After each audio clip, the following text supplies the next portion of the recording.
Howdy folks, Pilgrim here. Um, I've been off for a few days. Yes, I know that genealogy thing just keeps on getting in the way, but I don't regret it. Today is either the last day of our freedom, or I don't want to talk like that, because we have Christ, and we are free in Christ no matter what happens.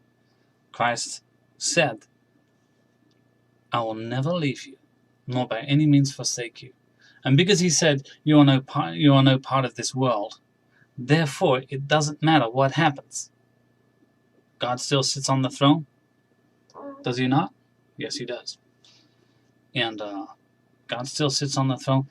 You are no part of this world. You're not American. You're heavenly citizens. America departed from its values a long time ago. You're American on paper, on computer screen for the government, but your souls have been redeemed. You are now part of this world. Doesn't matter what your nationality is. Doesn't matter what happens. If you think that you're putting your trust, if you think you're resting in this country's status, I think honestly that you're making a mistake, because I mean, yes, pray for your nation that God may heal your nation. That's absolutely true. We have to be salt and light. But if you're putting your all in pinning your hopes on what happens here as to determine, I mean, you know what I mean? You're citizens of the heavenly kingdom that is coming. Even if God should heal this nation, I always hope he does. Even if he should, the kingdom is coming. Therefore, this nation will not last forever. But God's kingdom will. Okay? You're no part of this world. That's it. Focus on Christ. Put him first in everything you do and how you live. Those are the national standards you have been commanded to implement. Now, having said all that, I'm still looking forward to the future. Why? Because I have my genealogy thing is now at a point where I had those first conversations today.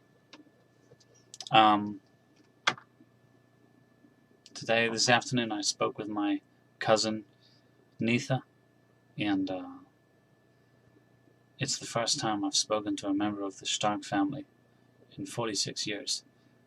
It's at that stage where I'm finally beginning to make those first phone calls and introductions with people and so on, and it's so exciting. And I'm learning more about how far back the Christian heritage of my family runs, and it's just amazing things. Our family's so big, we have a Stark reunion every year. Did you know that? No, of course you didn't know that. I didn't know that either. I just found that out. And my family is huge. And I said to Neitha, Neitha, I was brought up without any family. You speak about these numbers, and I know they're normal to you, but to me, these numbers are astronomical. A minimum of 60 people turn up just for Christmas. 60 people! I was brought up with 4, and that at the most. This is inconceivable to me. It's hard to understand. And that's where I've been for the last few days. I'm sorry that I've not been as into this as I should be, and I'm trying, but right now the gift from God that he gave me is still opening up and still unraveling, and I'm meeting some fantastic people. How is it possible? By the way, those of you who've heard the beginning of this story several videos back, who've been following me on this, know that God brought me from the other side of the world and placed me not only in the very state, but into the very county where my family came from. And I didn't know that at the time. I spoke about being told when I was 11 or 12 years old that my name would be my father's name one day, Raymond Pilgrim. But I didn't know my father's name at that time. I was just told that this would be my name, and then years later, and I learned that that was the exact time when I was told that my father died. Things like this. I mean, a lot of things. That's just a couple of things, but you know, all the things that I've been describing like that, that I've been describing throughout my last few videos. This story, well, it's gone a step further because my cousins, Neetha and her daughters, and a lot of these other family members, and I'm still going to call more of them tonight, are right here in the very same city that I live in. So God brought me to the state, the county, and the city, right to the. They're 2 miles up the road. Wow! Oh, wow! Wow! I'm so happy about this.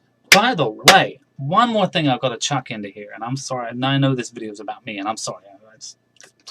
That's just the way it is. Okay? It's my channel. No, I'll never pull rank like that. I'm sorry. But I'm just saying, this is exciting.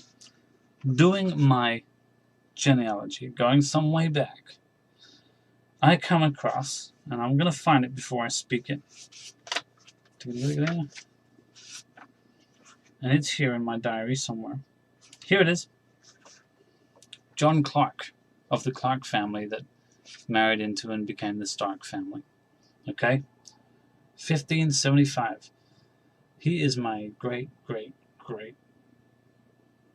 think he's my 8th grandfather, something like that.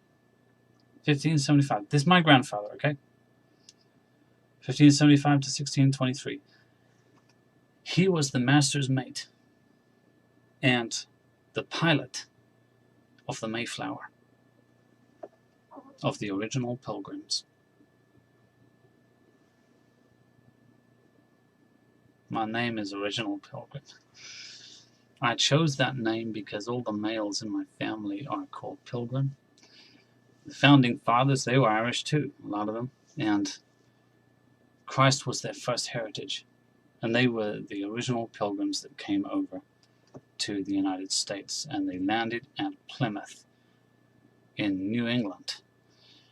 My family in Europe, all those Pilgrims, live in the city of Plymouth on the south coast of England, and I'm the only one of my family that made it over here to American shores, and my name is Pilgrim, and that's how I came by the name Original Pilgrim.